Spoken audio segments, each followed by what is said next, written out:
الحمد لله رب العالمين والصلاة والسلام على سيد المرسلين وعلى آله وصحبه أجمعين أما بعد فأعوذ بالله من الشيطان الرجيم بسم الله الرحمن الرحيم حافظوا على الصلوات والصلاة الوسطى وقوموا لله قانتين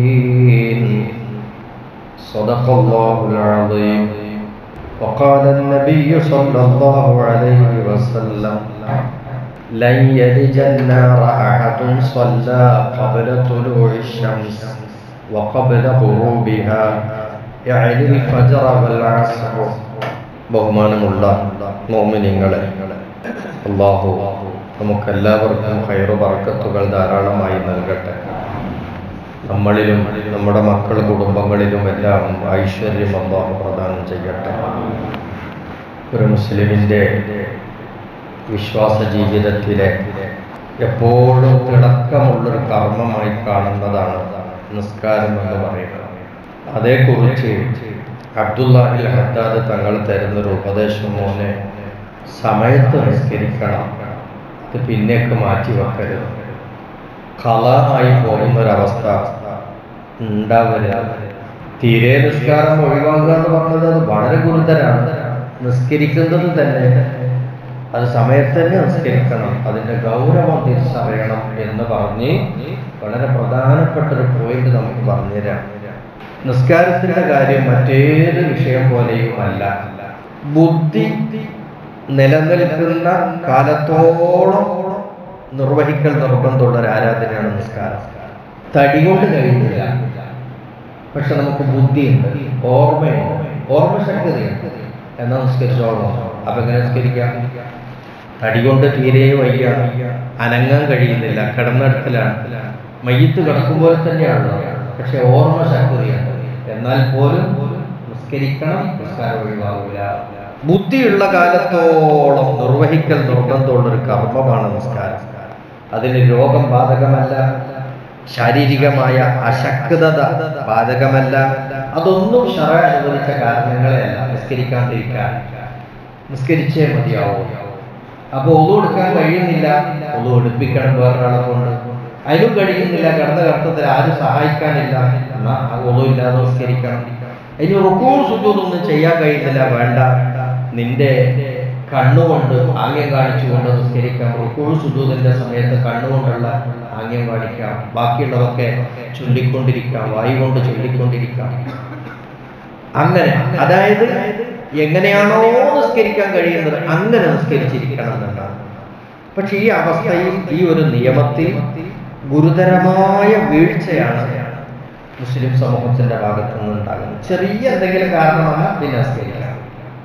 പിന്നെ സുഖയുടെ ഇടയിൽ അരികത്തും കൂടി പോകുമ്പോഴേക്കും പിന്നെ നിസ്കാരം വേണ്ട. സുഖമില്ലാത്തതല്ലേ, പഠിച്ചോനിക്കാൻ അറിഞ്ഞോട്ടെ, സുഖമില്ലാത്തുള്ളത് ഓന്തന്നല്ലേ സുഖയുടെ തന്നത് എന്നൊക്കെ ചിലപ്പോൾ അങ്ങനെ ബഡായി പറയുന്നു. ഇത് നിസ്കരിക്കും. വാസ്തവത്തിൽ അത് ഗൗരവമുള്ള വിഷയമാണ്. മാനവറുകൾ പറയാം, പരിശുദ്ധ ഖുർആൻ പറഞ്ഞത് കണ്ടില്ലേ, ഹാഫിദൂ അലസ്സലവാത്ത്, 5 നേര നിസ്കാരങ്ങളുടെ പേരിൽ നിങ്ങൾ ജാഗ്രതായിരിക്കണം. 5 നേര നിസ്കാരങ്ങളുടെ പേരിൽ നിങ്ങൾ ജാഗ്രതായിരിക്കണം. വസ്സലാത്തിൽ വുസ്താ, പ്രത്യേകിച്ച് ഉസ്താ നിസ്കാരത്തിന്, വസ്സലാത്തിൽ വുസ്താ, പ്രത്യേകിച്ച് ഉസ്താ നിസ്കാരത്തിന്. അതേതാ ഉസ്താ നിസ്കാരം? ഉസ്താ നിസ്കാരം എന്ന് പറഞ്ഞാൽ നടുവിലെ നിസ്കാരം, നടുവിലെ നിസ്കാരം, ഉസ്താ നിസ്കാരം. ഏതാണ് ആ നിസ്കാരം? അതിനെപ്പറ്റി പറയുന്ന കാണാം. പരിശുദ്ധ ഖുർആന്റെ ഈ ആയത്ത് വിശദീകരിച്ചുകൊണ്ട് ആയിഷ ബീവി റളിയല്ലാഹു അൻഹയെ തൊട്ട് ഉദ്ധരിക്കുന്ന ഒരു ഹദീസ് കാണാം. അസ്ർ നിസ്കാരത്തെ കുറിച്ചാണ് പറയുന്നത്, ഉസ്താ നിസ്കാരം. അപ്പൊ 5 നേര നിസ്കാരങ്ങൾ കൃത്യമായി നിർവഹിച്ചു പോരുന്നതിൽ നിങ്ങൾ ജാഗ്രതാകണം. പ്രത്യേകിച്ച് ഉസ്താ നിസ്കാരം അത് ഒരിക്കലും നമുക്ക് നഷ്ടപ്പെട്ടു പോകാൻ പാടില്ല, സമയം തെറ്റിപ്പോകാൻ പാടില്ല. എൻ്റെത് കാരണം കൂടുതൽ പേർക്കും അസറ നിസ്കാരം നഷ്ടപ്പെടാനുള്ള സാധ്യത കൂടുതലുണ്ട്. ഒരു കല്യാണം വേണം, ഉച്ചക്കത്താ ജഗപകയിൽ ളുഹറുണ്ടാവില്ല, അസറുണ്ടാവില്ല. അതുപോലെ തന്നെ ളുഹർ നിസ്കരിച്ച് ഭക്ഷണമൊക്കെ കഴിച്ച് പിന്നെ ഒരു വിശ്രമം. ആ വിശ്രമത്തിന് കിടന്നാൽ പിന്നെ അസർ കഴിക്കലുണ്ടാവില്ല. അങ്ങനെ പോയി പിന്നെല്ലാം കൂടി പിന്നെ ഒരു എണീച്ച് ചായലും കുടിച്ചൊന്ന് റോട്ടൊന്നും കറങ്ങണം, പിന്നെ മഗ്‌രിബിന് പള്ളി പോകാൻ നിശ്ചയിക്കാൻ. ഇങ്ങനെ ഒരു അലസത കൂടുതലായി പിടിപെടുന്ന ഒരു നിസ്കാരമാണ് അസർ. അതുകൊണ്ട് ആ നിസ്കാരം നിങ്ങൾ കൂടുതൽ ശ്രദ്ധിക്കണം എന്ന് പ്രത്യേകിച്ച് തിരുനബി പരിശുദ്ധ ഖുർആനിൽ പറഞ്ഞത് എടുത്തു ഉദ്ധരിച്ചുകൊണ്ട് അബ്ദുല്ലാഹി ഇബ്നു ഹദ്ദാദ് തങ്ങൾ ഒരു ഹദീസ് അതുമായി ബന്ധപ്പെട്ട് എന്താണത്? ഒരാളും നരകത്തിൽ കടക്കൂല. ഏതൊരാളും സൂര്യൻ ഉദിക്കുന്നതിന് മുമ്പ് നിസ്കരിച്ച ആള്, സൂര്യൻ അസ്തമിക്കുന്നതിന്റെ മുമ്പ് നിസ്കരിച്ച ആൾ അതുപോലെ നരകത്തിൽ പോകൂല. സൂര്യൻ ഉദിക്കുന്നതിന് മുമ്പ് നിസ്കരിച്ച ആളെന്ന് പറഞ്ഞാൽ ആരാണ്? സുബഹി നിസ്കരിക്കണം. എത്ര ആളുകൾക്കാണ് സുബഹി നിസ്കാരം നഷ്ടപ്പെടുന്നതെന്ന് അറിയും. വാസ്തവത്തിൽ ഒരിക്കലും നമ്മുടെ അടുത്ത് വരാൻ പാടില്ല. സുബഹി നിസ്കാരം സൂര്യൻ ഉദിക്കുന്നതിന് മുമ്പുള്ള നിസ്കാരം നിർവഹിച്ചേ മതിയാവൂ എന്ന് പറഞ്ഞാൽ സമയം തെറ്റാതിരിക്കണോ. എപ്പോഴെങ്കിലും നിസ്കരിച്ചിട്ട് കാര്യമില്ല എന്ന് വെച്ചാൽ നിസ്കരിക്കേണ്ടതല്ല, ബാധ്യത അപ്പോഴും നിലനിൽക്കുന്നുണ്ട്. സമയം തെറ്റിയാലും ഫലം. പക്ഷേ സമയം തെറ്റാനും നിൽക്കരുത്. അത് കൃത്യസമയത്ത് നിർവഹിച്ചോളണം. സുബഹിയുടെ സൂര്യൻ ഉദിക്കുന്നതിന്റെ മുമ്പുള്ള നിസ്കാരം നിർവഹിച്ചാള്, സൂര്യൻ അസ്തമിക്കുന്നതിന് മുമ്പുള്ള നിസ്കാരം നിർവഹിച്ചാള്, അതായത് അസ്ർ നിസ്കാരമാണ് പറയുന്നത്. ഈ രണ്ട് നിസ്കാരം നിർവഹിച്ചാൽ നരകത്തിൽ പോകൂല. ഈ ഹദീസ് ഉദ്ധരിച്ചുകൊണ്ട് മഹാന്മാർ രേഖപ്പെടുത്തുന്ന ഈ നിസ്കാരം ഏതാന്ന് പറയുന്നത് അൽ ഫജ്റ വൽ അസ്റ. ഒന്ന് സുബഹി നിസ്കാരം, മറ്റൊന്ന് അസ്റുമാണ്. അത്ര വലിയ കടുപ്പം നിസ്കാരത്തിന്റെ വിഷയത്തിൽ ഉണ്ട്. നമുക്കിപ്പോ നിസ്കാര നിർവഹണത്തിന് ഒരു രൂപമുണ്ടല്ലോ, എല്ലാവർക്കും അറിയുന്ന രൂപമുണ്ട്. സാധാരണ നിസ്കരിക്കുന്ന രൂപം, ഇതിൽ നിന്ന് വ്യത്യസ്തമായി വരുന്ന ഒരു രൂപം കൂടി നമുക്കറിയാം. അതിപ്പോ നീണ്ട യാത്ര പോവുകയാണെങ്കിൽ ളുഹർ നിസ്കാരം 4 റക്അത്തുള്ളത് 2 നിസ്കരിച്ചിട്ട് പൂർത്തിയാക്കും. അസർ 4 ഉള്ളത് 2 റക്അത്ത് നിസ്കരിക്കും. ഇങ്ങനെ ഒരു കസറാക്കി നിസ്കരിക്കുക എന്ന് പറഞ്ഞ രൂപമുണ്ട്. പിന്നെ 2 നിസ്കാരവും കൂടി ഒരുമിച്ച് ഒരേ ടൈമിൽ നിസ്കരിക്കും, ജമ്മാക്കി നിസ്കരിക്കും. ഇങ്ങനെ ഒരു രൂപമുണ്ട്. ഇതിൽ കവിഞ്ഞൊരു രൂപം നമുക്ക് അത്ര അറിയില്ലല്ലോ. മറ്റൊരു നിസ്കാരം ഉണ്ടായിരുന്നു. അത് പക്ഷേ ഇപ്പൊ നമ്മുടെ സാഹചര്യത്തിൽ ആവശ്യമില്ലാത്തത് കൊണ്ടാണ് ആരും പറയാറില്ല. പക്ഷെ ആവശ്യത്തിന് വേണ്ടി അതെടുത്ത് പറയുന്നത് നല്ലതുമാണ്. പേടിച്ചോടുന്ന സമയത്ത് ഉള്ളൊരു നിസ്കാരം എന്ന് പറഞ്ഞാൽ ആ സമയത്തൊക്കെ നിശ്ചയിക്കപ്പെട്ട നിസ്കാരം തന്നെ. പേടിച്ചോടുന്ന സമയത്തുള്ള നിസ്കാരത്തിന്റെ രൂപം വ്യത്യാസമുണ്ട്. നമ്മൾ ഈ സാധാരണ പോലെ കിബില വെള്ളത്തിരിഞ്ഞ് കൈകെട്ടി നൃത്തത്തിൽ ഇങ്ങനെ ഫാത്തിഹ സൂറത്ത് ഓതി റുക്കുഉം സുജൂദൊക്കെ ചെയ്ത് അങ്ങനെയുള്ള രൂപമൊന്നുമല്ല. ഭയപ്പാടിന്റെ ഘട്ടത്തിൽ നിസ്കരിക്കുന്നതിന്റെ നിസ്കാര രൂപമുണ്ട്. സ്വലാത്തുൽ ഖൗഫ് എന്നാണ് അതിന് പറയുക. കിതാബുകളിൽ പ്രത്യേക ഒരു അധ്യായം തന്നെയുണ്ട് സ്വലാത്തുൽ ഖൗഫ് എന്ന് പറയുന്നത്. പേടിച്ച അവസരത്തിൽ നിസ്കരിക്കുന്ന ആ നിസ്കാര രൂപം അത് കൂടുതലും വരുന്നത് ചിലപ്പോൾ നമുക്കറിയാം. ഒരു ഉരുൾപൊട്ടലുണ്ടായി, നമ്മൾ മലയടിവാരത്ത് താമസിക്കാം, ഉരുൾപൊട്ടിയിട്ടുണ്ടെന്ന് കേൾക്കുന്നു. അപ്പൊ അത് ഉരുൾപൊട്ടി ഒന്നായിട്ട് വെള്ളവും മണ്ണും കുത്തി ഒലിച്ച് വന്ന് വ്യാപകമായി നമ്മുടെ വീടും സ്ഥലവും നമ്മളടക്കം കൊണ്ടുപോകും. എന്നാൽ എന്ത് ചെയ്യണം? അവിടുന്ന് വേഗം രക്ഷപ്പെട്ട് ഓടണം. തടുത്ത് നമ്മളെ കൊണ്ട് കഴിയണം, ഓടിക്കോളണം. അല്ലെങ്കിൽ ഒരു തീപിടുത്തം ഉണ്ടായിട്ടുണ്ട്, ആ തീപിടുത്തം നമുക്ക് അടക്കാൻ കഴിയാത്ത വിധത്തിലുള്ളതാണ്. അത് തീ പിടിച്ചിങ്ങനെ പിടിച്ചിങ്ങനെ വരികയാണ്. അപ്പൊ നമ്മൾ അതിൽ നിന്ന് രക്ഷപ്പെടാൻ വേണ്ടി എന്ത് ചെയ്യണം? ഓടണം. ഇതൊക്കെ ഒരു പേടിയുള്ള അവസ്ഥയാണ്. ഇപ്പോഴും ചില നാട്ടിലൊക്കെ ഈ അവസ്ഥകൾ ഉണ്ടാകാറുണ്ടല്ലോ. തീപിടുത്തം, മലവെള്ളപ്പാച്ചിൽ എന്നൊക്കെ കേട്ടിട്ടില്ലേ? ആ ഘട്ടങ്ങളിലൊക്കെ വരാം. അതുപോലെ യുദ്ധം ചെയ്യുന്ന അവസരത്തിലും നിസ്കാരം നമുക്കുണ്ട്. നബിയും സഹാബത്തും യുദ്ധത്തിന് പോയിട്ട് നിസ്കരിച്ചിട്ടുണ്ട്. യുദ്ധം കൊടുമ്പിരി കൊള്ളുമ്പോൾ പോലും നിസ്കാരം ചെയ്തിട്ടില്ല, മാറ്റിവെച്ചിട്ടില്ല. അതും ഒരു പേടിയുള്ള അവസരത്തിലുള്ള നിസ്കാരമാണ്. ആ നിസ്കാരത്തിന്റെ ഒക്കെ രൂപം പറയുന്നത് ഒരു രസമാണ്. ഇമാമും ജമാഅത്തായിട്ട് നിസ്കരിക്കുക, മുന്നിലെ സഫ് റുക്കൂഇൽ സുജൂദ് പോകുമ്പോൾ ബേക്കലെ സഫ് സുജൂദ് പോകാതെ നോക്കും. ഇതൊക്കെ ഉണ്ടാവാൻ കഴിയും. കാരണം എന്താ? നേരെ മുഖാമുഖം ശത്രുക്കളാണ്. എല്ലാവരും കൂടി സുജൂദ് പോയാൽ പറ്റൂല. ഒരു ടീം സുജൂദിൽ പോകും. അവര് സുജൂദെല്ലാം കഴിഞ്ഞ് വന്നിട്ട് അടുത്ത ടീം സുജൂദിൽ പോകും. പിന്നെ അടുത്ത റക്അത്ത് ബാക്കിലുള്ളവർ മുന്നിലെത്തുന്നവർ ബാക്കിലുള്ളവർ. എന്നിട്ട് ഇമാമിന്റെ കൂടെ ഇവർ നേരത്തെ പിന്തി നിന്ന ആളുകൾ ഇപ്പൊ സുജൂദിൽ പോകും. നേരത്തെ പോയ ആളുകൾ ഇപ്പൊ കാവൽക്കാരൻ. ഇങ്ങനെയുള്ള ഒരു നിസ്കാരം. ഇനി ഇതിനും പറ്റാത്ത ഒരു ഘട്ടത്തിൽ അങ്ങോട്ടും ഇങ്ങോട്ടും സ്റ്റണ്ട് നടക്കുകയാണ്. ഭയങ്കര ഘോരമായ യുദ്ധം നടക്കുകയാണ്. ഇവിടെ എന്താ ഉള്ളത്? നിസ്കരിച്ചിട്ടില്ല. എന്നാ ആ സമയത്ത് നിസ്കരിക്കണം. അപ്പൊ പിന്നെ കൈകെട്ടലില്ല, കിവിലവെള്ള തിരിയലില്ല, ഫാത്തിഹ ഓതിക്കൊണ്ടും സൂറത്ത് ഓതിക്കൊണ്ടും റുക്കുവിന്റെ ചെറുങ്ങനെ കാണിച്ചിട്ടും സുജൂദിൽ കുറച്ചുകൂടി കാണിച്ചിട്ടും യുദ്ധത്തിന്റെ ഇടയിൽ തന്നെ നിസ്കരിക്കണ നിസ്കാരമുണ്ട് എന്ന് പറഞ്ഞാൽ ഏത് സാഹചര്യത്തിലും നിസ്കാരം നമുക്ക് ഒഴിവാകണില്ല. ആകും രൂപത്തിൽ നമ്മൾ നിസ്കരിക്കണം. നമ്മളിപ്പോ ഒരു വഴിക്ക് യാത്ര പോവുകയാണ്, ബസ്സിലാണ്, മഗ്‌രിബാകുന്നതിന് മുമ്പ് നമുക്ക് ഇറങ്ങി നിസ്കരിക്കാൻ കഴിയില്ല. നമ്മളാണ് അസർ നിസ്കരിച്ചിട്ടില്ല, പോകൂല, ബസ്സിലാണ്.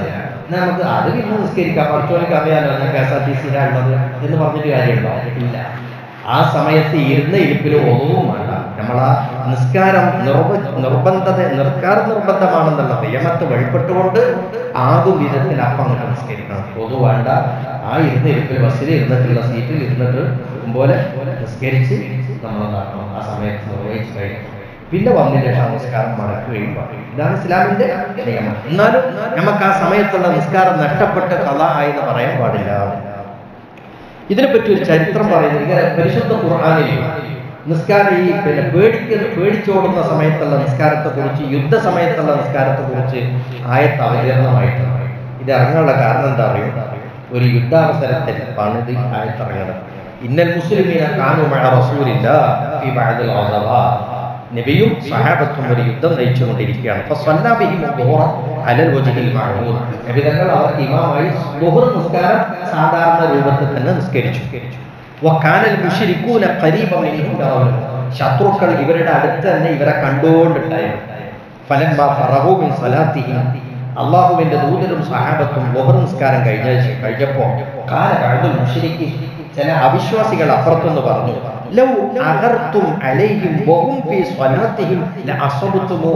അവര് തമ്മിൽ പറഞ്ഞതാണ്, ഇവർ നിസ്കരിക്കുന്ന സമയത്ത് നമ്മൾ അറ്റാക്ക് ചെയ്താലെന്താ, എന്നാൽ യുദ്ധം നമുക്ക് വിജയിച്ചാണ്.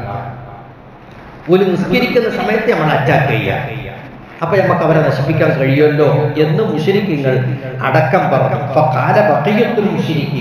അപ്പൊ ഇത് ഒരു കൂട്ടർ ഇത് പറയുമ്പോൾ വേറെ കൂട്ടറിന് പ്രതികരിക്കുമല്ലോ, റീപ്ലൈ. ആ റീപ്ലൈ ചെയ്യുന്ന കൂട്ടത്തിൽ മറ്റ് മുശ്രിക്കുകൾ പറഞ്ഞു, ശരിയാണ്, ഇന്നലഹും ബഅദ ഹാദിഹി സ്വലാത്തി സ്വലാത്തൻ ഹിയ അഹബ്ബു ഇലൈഹിം മിൻ ആബാഇഹിം വഅബ്നാഇഹിം. അപ്പൊ മുശ്രിക്കുകൾപ്പെട്ട ആളുകൾ പറയാണ്, ഇവർക്ക് ഈ നിസ്കാരം കഴിഞ്ഞിട്ട് കുറച്ച് കഴിഞ്ഞിട്ട് ഒരു നിസ്കാരം വരാനുണ്ട്, ആ നിസ്കാരം ഇവർക്ക് ഏറ്റവും പ്രിയങ്കരമാണ്, മിൻ ആബാഇഹിം വഅബ്നാഇഹിം, ഇവരുടെ പിതാക്കളെക്കാളും ഇവരുടെ മക്കളെക്കാളും പ്രിയങ്കരമാണ്. അത്ര വലിയൊരു നിസ്കാരം ഇവർക്ക് ഇനി വരാനുണ്ട്, ഇത് കഴിഞ്ഞിട്ട് നിസ്കാരം എന്നാരും പറയാ? മുശ്രിക്കുകൾപ്പെട്ട ആളുകൾ പറയും. അപ്പൊ മുസ്ലിങ്ങൾക്ക് പ്രാധാന്യമുള്ള നിസ്കാരം ളുഹർ കഴിഞ്ഞിട്ട് പിന്നെ വരുന്ന ഒരു നിസ്കാരമുണ്ട്, അത് മുസ്ലിമീങ്ങൾക്ക് വളരെ പ്രാധാന്യമുള്ളതാണ്, അവരുടെ ബാപ്പ മക്കളെക്കാളും അവർക്ക് ഇഷ്ടമുള്ള ഒരു നിസ്കാരമുണ്ട് എന്നിവർ പറയാം. അവരുദ്ദേശിച്ചത് അസ്ർ നിസ്കാരം. ഫനസല ജിബ്രീൽ, ആ സമയത്ത് കാണാൻ മലക്കുൽ മുഖറബ് ജിബ്രീൽ അലൈഹിസ്സലാം ആഗതനാകുന്ന തിരുദൂതരടുത്തേക്ക് വന്നു. ബിസ്വലാത്തുൽ ഖൗഫ്, നബിയെ സ്വലാത്തുൽ ഖൗഫ് ഒരു നിസ്കാര രൂപം വ്യത്യാസപ്പെടുത്തിയ ഒരു നിസ്കാരമുണ്ട്, അത് അല്ലാഹു കൽപ്പിച്ച് അങ്ങനെ ചെയ്തോളി എന്ന് പറഞ്ഞാൽ അവർക്ക് അറ്റാക്ക് ചെയ്യാൻ പറ്റാത്ത വിധം യുദ്ധ സമയത്തും നിസ്കരിക്കുന്ന രൂപമുണ്ട്.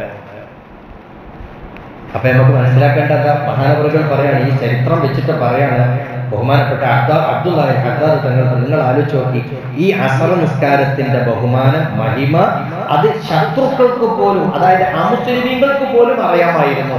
അത്രയും പ്രസിദ്ധമായിരുന്നു ഈ നിസ്കാരത്തിന്റെ, മുസ്ലിങ്ങൾക്ക് ഈ നിസ്കാരത്തിന് കൊടുത്തിട്ടുള്ള വിലയും മാത്രം. അപ്പൊ ആ നിസ്കാരമാണ് ഈ നിസ്കാരം എന്ന് പറയുന്നത്, അത് അസ്റാണ്. ഒരിക്കലും നമുക്കത് നഷ്ടപ്പെട്ടു പോകരുത്. യുദ്ധവേളയിൽ പോലും നിർവഹിക്കൽ നിർബന്ധമുള്ളതാണ് നിസ്കാരം, മാറ്റിവെക്കാൻ പറ്റുന്നതല്ല. അതുകൊണ്ട് മോനെ, വഖ്ത് നിസ്കാരം നമുക്ക് സമയം തെറ്റുകയോ നഷ്ടപ്പെടുകയോ ചെയ്യരുത് എന്ന ഉപദേശമാണ് അബ്ദുല്ലാഹി ഹദ്ദാദ് തങ്ങൾ തന്നിട്ടുള്ളത്. അള്ളാഹു നമുക്ക് എല്ലാവർക്കും നിസ്കാരം കൃത്യമായി നിർവഹിക്കാനുള്ള ഭാഗ്യം നിലനിർത്തി തരട്ടെ. അത് നഷ്ടപ്പെടാതെ പുറത്തു സൂക്ഷിക്കാനുള്ള കഴിവും അള്ളാഹു നൽകട്ടെ. പടച്ച റബ്ബിലേക്ക് വരുമ്പോൾ കൂടുതലായി വേണ്ടതുപോലെ നിസ്കരിച്ച് നോമ്പുനോറ്റ് കർമ്മങ്ങൾ ചെയ്ത് അള്ളാഹുവിനെ സന്തോഷത്തിൽ കണ്ടുമുട്ടാനുള്ള മഹാഭാഗ്യം നമുക്കെല്ലാവർക്കും അള്ളാഹു പ്രദാനം ചെയ്യട്ടെ. നമ്മുടെ ഈ ജമാഅത്തിന്റെ നായകനായിരുന്ന KM അവറുകളുടെ ജ്യേഷ്ഠ സഹോദരൻ മൂത്ത ആൾ വ്യത്യാസം എന്ന നിലയിലാണ്. അള്ളാഹു തആല സലാമത്ത് നൽകുമാറാകട്ടെ, റാഹത്ത് കൊടുക്കുമാറാകട്ടെ.